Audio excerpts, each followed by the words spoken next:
पहले सिंधी कल्चर की पहचान अजरक आसिम मुनीर को बनाया जाता है। फिर सिंधी की पहचान सिंधी टोपी आसिम मुनीर को पहनाई जाती है। आप सबकी भरपूर तालियों में मेहमान खुसूसी को। फिर टीवी पर जो बात कही जाती है उसको बड़े गौर से सुनिएगा। दुनिया तक ये पैगाम पहुंचाने का कि Pakistan is open and Sindh is inclusive.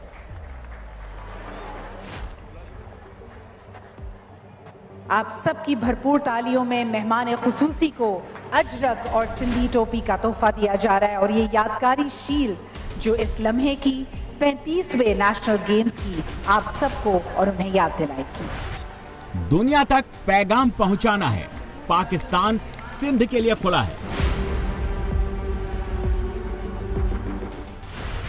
इससे पहले ऐसा कब हुआ है जब पाकिस्तान के किसी इवेंट में मुनीर बिना वर्दी के आया हो? कुछ दिन पहले मौलानाओं का सम्मेलन हुआ था, उसमें भी मुनीर वर्दी पहनकर गया था। मुनीर का सबसे बड़ा गुरूर उसकी वर्दी है। बिना वर्दी के मुनीर पाकिस्तान में निकलता ही नहीं है। लेकिन जब पाकिस्तान के नेशनल स्पोर्ट्स की क्लोजिंग सेरेमनी थी तो मुनीर बिना वर्दी के गया। बिलावल भुट्टो ने मुनीर को सिंधी टोपी पहनाई, अजरक से सम्मानित किया। आप सबकी भरपूर तालियों में मेहमान खुसूसी को। बिलावल साहब ने शील्ड दिए और ये दिए इसलिए कि जी नेशनल गेम्स हुए सिंध में, नेशनल गेम्स 2025 हुए, उसकी जो कह लीजिए क्लोजिंग सेरेमनी थी उसमें चीफ गेस्ट के तौर पे जो है जनरल आसिम मुनीर को बुलाया गया। तो वहां पे ना सिर्फ ये कि बिलावल साहब ने उनको ये शील्ड दिए बल्कि बिलावल साहब ने उनको अजरक और उनको टोपी भी पहनाई है। अच्छा, ये वो वाली टोपी नहीं है जो आप लोग समझ रहे हैं, ये मैं कह रही हूँ टोपी जो सर पे टोपी पहनाते हैं ना, सिंधी टोपी, जी हाँ, वो पहनाई है। और उसके साथ साथ जो है उन्होंने जो है वो उनके साथ बड़ी फोटो शोटो बनाई है, बड़े नारे शारे लगाए हैं और लग ये रहा है कि कई लोग कह रहे हैं कि जी बड़ी पावरफुल फोटो है। ये कोई इत्तेफाक नहीं है, ना ही मुनीर को सिंधी कल्चर से प्यार है, बल्कि ये पाकिस्तानी सेना का सबसे बड़ा डर है। आप इन दोनों तकरीब को देखिए तो जनरल साहब की जो चेहरे पर लाली है ये नहीं है। क्यों? ओरिजिनल हिमायत हासिल नहीं है, ओरिजिनल फासला बहुत ज्यादा है। 7 दिसंबर को कराची में एक सिंधु देश कायम कर दिया गया। आधे से ज्यादा मुल्जिमान को थाने से ही फारिग किया गया। भरपूर जवाब दो। मुझो देश, मुझो देश, सिंधु देश, सिंधु देश, मुझो रैपर, जीएम सैयद, अन्नल हक्का वाद अलस्ती, कौम परस्ती। एक प्रेस कॉन्फ्रेंस की थी और उसमें ये बात कही थी कि जनाब कराची को एक दिन के लिए सिंधु देश बना दिया गया था। हमको सब मालूम है जो दहशतगर्दी है, मालूम है ये दहशतगर्दी बंद करो, ये गुंडागर्दी बंद करो, ये कंपनगर्दी बंद करो। तो मुझो रैपर, जीएम सैयद, अन्नल हक्का लान अलस्ती, कौम परस्ती। एक तरफा मजे नहीं चलेंगे, या तो मजे वो करेंगे तो हम भी करेंगे, और अगर हम इस आग में जल रहे हैं तो उन्हें भी कल ये आग उनके घरों तक भी पहुंचेगी। सिंध में हर दिन हर घंटे के साथ पाकिस्तान से नफरत, पाकिस्तानी सेना से बगावत बढ़ती जा रही है। सिंध में जो गाने बैन कर रखे हैं वो अब सिंधी लोग खोलकर अपनी पोस्ट पर लगा रहे हैं।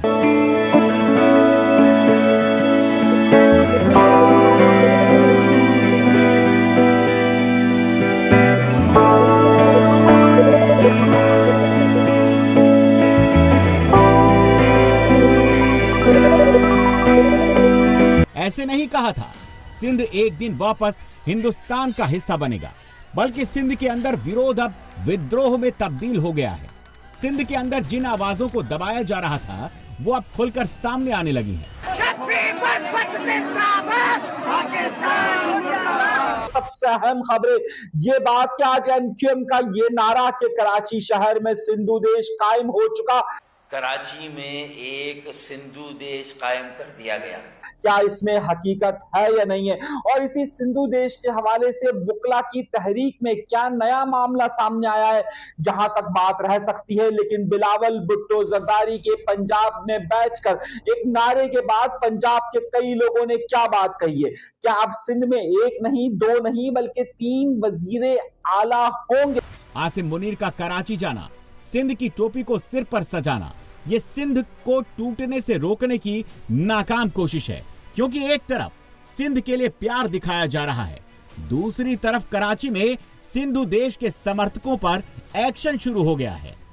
वो इस तरह की बात कर रहे हैं कि पाकिस्तान न खपे के नारे लगाए जा रहे हैं, तो पाकिस्तान न खपे वालों को तो फिर पाकिस्तान न खपे भाई, फिर पाकिस्तान से भगाओ। हमारा तो पॉइंट बड़ा इस मामले में बड़ा फर्म है। हम पाकिस्तान नहीं तो हम कुछ भी नहीं। वो कहते हैं ना, अपना छोड़ो नहीं किसी का छेड़ो नहीं, ये वाली अप्रोच रखनी होगी। मुनीर सेना पीओके में आजादी के आंदोलन के खिलाफ कार्रवाई कर रही है। बलूचिस्तान में आजादी की क्रांति को गोली से दबाने की कोशिश कर रही है। अब नया फ्रंट सिंध में खुल सकता है। अवाम है कि उससे दूर होती ही जा रही है। जनरल आसिम मुनीर ने सोचा भी नहीं होगा कि तमाम तर ताकत लेने के बावजूद जो अवामी ताकत उसके लिए लेना इतना ज़रूरी है, जिसके लिए वो आज भाग दौड़ रहा है। हफीजुल्लाह नियाजी के अल्फाज कोट कर रहा हूँ कि ये 1971 से अगर ज़्यादा नहीं है तो कम भी नहीं है। आप बेशक और भी हुकूमत कर लें, आपके पास पावर है ना। इन हीरों के साथ, ये शरीफ ख़ानदान के साथ और जरदारी के साथ, खुदा की कसम आपकी इज्जत में इजाफा नहीं हो सकता। आप बेशक सुबह उठें लाहौर की सड़कों पर, कराची और क्वेटा की सड़कों पर, आप दूध और शहद की नहरें चला दें, लोग आए खाएं पिएं मज़ा करें, फिर भी लोग शरीफ खानदान और जरदारी खानदान को इज्जत नहीं देंगे। सिंध देश के जो लड़ाके हैं, उनके पास ऐसे हथियार हैं, ऐसे लड़ाके हैं जिनके सामने जाने से सिंध पुलिस की हिम्मत नहीं पड़ती। इन दावों के बावजूद इनके हथियार एक अलग ही दास्तान पेश कर रहे थे। वसी रकबे पर तबाही फैलाने की सलाहियत रखने वाला ये हथियार कहां से आया था और कितने का था, तजस्सुस से मजबूर होकर आखिर मैंने ये पूछ ही लिया। अंदाजन कितने का होगा ये कीमत? हाँ, गोले का कीमत है 30-35 हज़ार गोले का कीमत। ये एक 35,000 का है। और वो वैसे हथियार तकरीबन में आता है 6.5 लाख में। और इसका एक गोला 30-35 हज़ार रुपए का। मजबूरन इन्हें ये हथियार उठाने पड़ते हैं, लेकिन इस जंग का, इस दुश्मनी का वक्ती तौर पर कोई खात्मा नज़र नहीं आ रहा। बहुत सारी कोशिशें हुई कि इनकी सुलह हो जाए, इन्हें बिठाया जाए, कुछ जरगे किए जाएं, लेकिन अभी तक 100 अफराद की ज़िंदगियों के चिराग गुल हो जाने के बावजूद उम्मीद की कोई किरण नज़र नहीं आ रही। तो अच्छा, किस तरह का असला आमतौर पे होता है पूरे एरिया में आपके पास? किस तरह का? ये तो LMG हैं, रॉकेट लॉन्चर हैं, और बड़े बड़े जो है गवर्नमेंट के पास भी नहीं है, ये पुलिस है। हम ग्रेजुएट बंदे हैं, मुझे इसकी पहले पता नहीं थी। अच्छा, तो ये इसका क्या नाम था? अभी मुझे सब पता चल रहा। इसी का नाम था जिथरी, क्लेशा नाम था। मैंने 3 साल 4 साल प्राइवेट स्कूल में पढ़ा था। देखिए, जैसी टोपी मुनीर ने पहनी थी, वैसी ही टोपी इन लोगों ने भी पहनी है। जैसा अजरक मुनीर को पहनाया गया, वैसा ही अजरक ये लोग भी पहनते हैं। सिंध पुलिस के लिए ये डाकू हैं, लेकिन सिंधी समाज के लिए ये सिंधु देश के लिए लड़ने वाली कौम है। अंधों बहरों की नगरी में यूं कौन तवज्जो करता है, माहौल सुनेगा देखेगा जिस वक्त बजेंगी जंजीरें। जो जंजीरों से बाहर है आजाद, उन्हें भी मत समझो। जो जंजीरों से बाहर है आजाद, उन्हें भी मत समझो। जब हाथ कटेंगे जालिम के, उस वक्त कटेंगी जंजीरें। CDF बनने के बाद मुनीर ने पहला दौरा न बलूचिस्तान का किया, न POK में वो गया, बल्कि उसने सबसे पहले पंजाब के आर्मी कैंट को चुना। वहां पर ड्रोन वॉरफेयर को देखा, युद्धाभ्यास की तैयारी को परखा।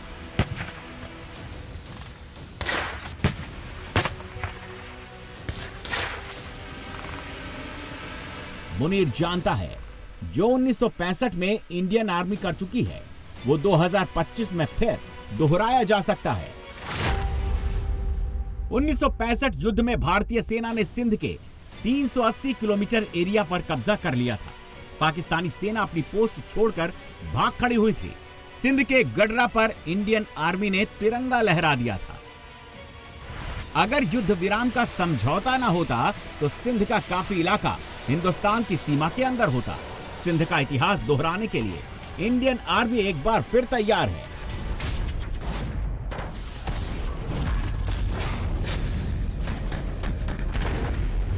पाकिस्तान की जो फौज है वो सारा अपना जो फोकस कर रही है वो फोकस कर रही है कि पाकिस्तान की जो आर्मी है उसको किस तरह जो अनमैन्ड प्लेटफॉर्म्स हैं उसके लिए तैयार करना है। और इसी सिलसिले में पाकिस्तान के जो फील्ड मार्शल हैं सैयद आसिम मुनीर, आज उन्होंने अपनी आर्म फोर्सेस को जो रैपिड मॉडर्नाइजेशन के हवाले से ये कहा है कि और ये हमारी जो रैपिड मॉडर्नाइजेशन है पाकिस्तान इसको एज ए नीश के तौर पे और इमर्जिंग टेक्नोलॉजीज को एज ए नीश के तौर पे डेवलप कर रहा है मॉडर्नाइजेशन के अंदर। और ये जो ट्रांसफॉर्मेशन हो रही है ये बेसिकली सिर्फ कंसेप्चुअल नहीं हो रही but in the material sense भी हो रही है, जिसमें पाकिस्तान अपनी पैरेलल इन्वेस्टमेंट जो है वो इंफ्रास्ट्रक्चर, ऑर्गेनाइजेशन एंड डॉक्ट्रिन, 3 चीजों के अंदर कर रहा है।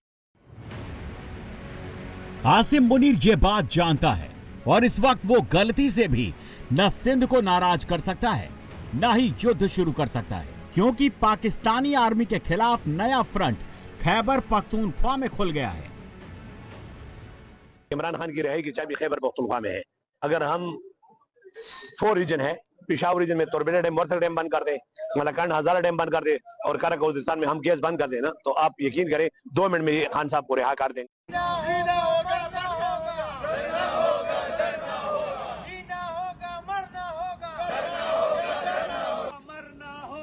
डरना होगा, डरना होगा, जीना होगा, मरना होगा, डरना होगा, डरना होगा।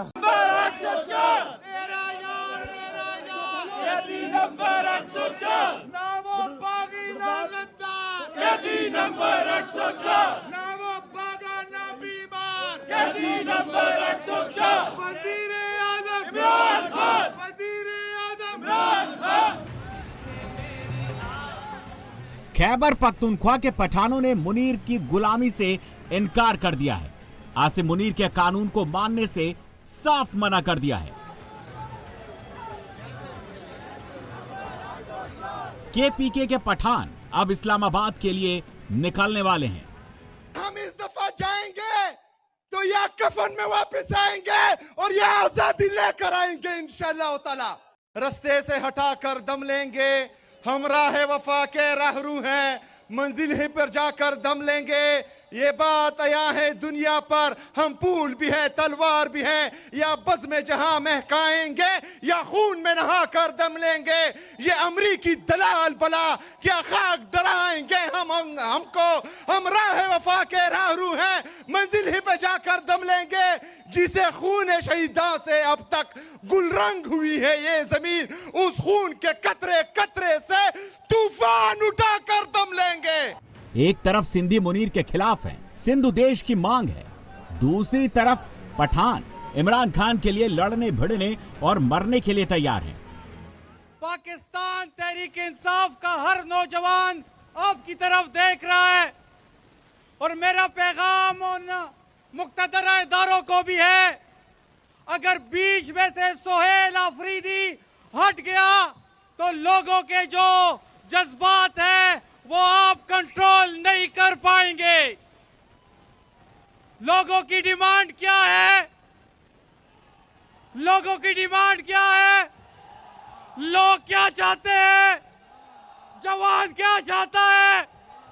जवान क्या चाहता है? सोहेल आफरीदी, सीएम साहब, ये देख ले, ये जज्बात, ये इनकी उम्मीद आप हैं, ये आपकी तरफ देख रहे हैं, पूरा पाकिस्तान आपको देख रहा है। आपने इमरान खान को रिहा करना है, आपने इमरान खान को वजीर आजम के तख्त पे बैठाना है। ये खैबर पख्तूनख्वा के एक चौराहे की तस्वीरें हैं। चौराहे के चारों कोनों पर एक एक नौजवान खड़ा है। हर एक नौजवान ने अपने मुंह पर पट्टी बांध रखी है, हाथों को पीछे से बांध रखा है, क्योंकि यही पूरे पाकिस्तान का हाल है। पाकिस्तान में सच का साथ देना मना है, मुनीर के खिलाफ बोलना मना है।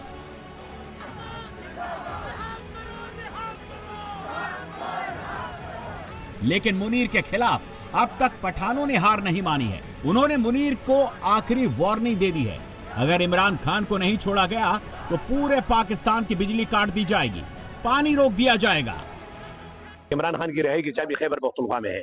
अगर हम 4 रीजन है, पेशावर रीजन में तोरबेला डैम, मोरथल डैम बंद कर दे, मलाकंड हजारा डैम बंद कर दे और कराकोस्तान में हम गैस बंद कर देना, तो आप यकीन करें 2 मिनट में खान साहब को रिहा कर देंगे। और ऐसा ना करे, हमें इस पर मजबूर ना करे, वरना उनके साथ क्या है, एक ही आटा है, वो भी खैबर पख्तूनख्वा पे बंद है और वहां पर जो पाट के लगाए 1 लाख रुपए फी गाड़ी लेते हैं खैबर पख्तूनख्वा में। यहाँ पर आप देखें, हम बिजली हम उनको देते हैं, हम वही 180 रुपए पे यूनिट हम पर बेचते हैं और वहां पर आटा 1500 रुपए का, यहाँ 3200 का है। तो ये हम खुद ये चाहते हैं कि ये पख्तूनख्वा की तजलील हो रही है और ये अगर बार बार इस तरह करेंगे तो हमारा जो सब्र का पैमाना है वो लबरेज हो जाएगा और फिर हम इंतहाई इकदाम पे आ जाएंगे।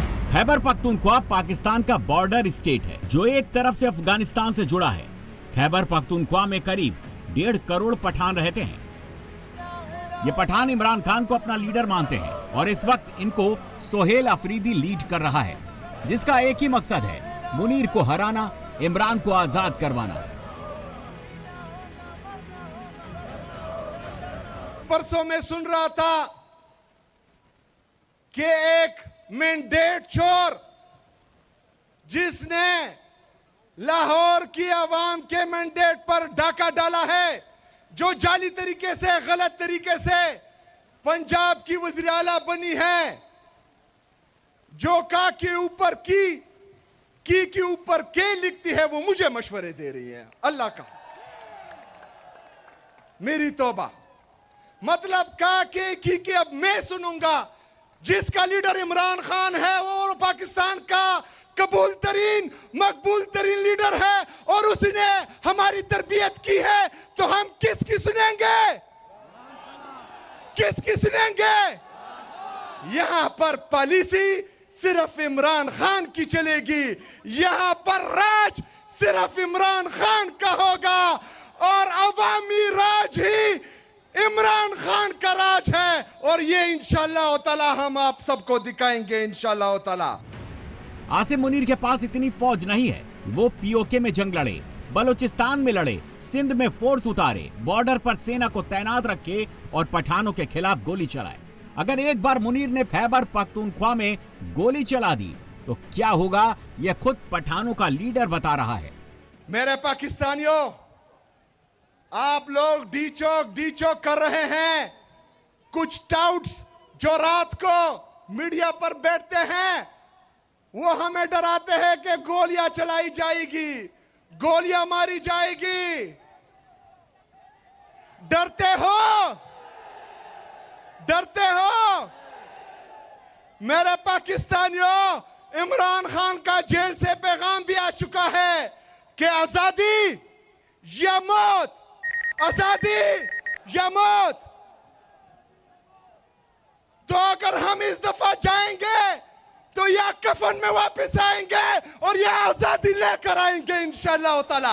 मेरे अजीज साथियों, आप लोगों ने तैयार रहना है, आप सब ने तैयार रहना है इंशाअल्लाह ताला और हमने मिलकर हकीकी आजादी इनसे छीन के लेनी है इंशाअल्लाह ताला। 2025 खत्म होने में अभी वक्त है, 26 शुरू होने में अभी वक्त है और इस बीच क्या हो सकता है, ये अब आसिम मुनीर को अच्छी तरह से समझ में आने लगा है।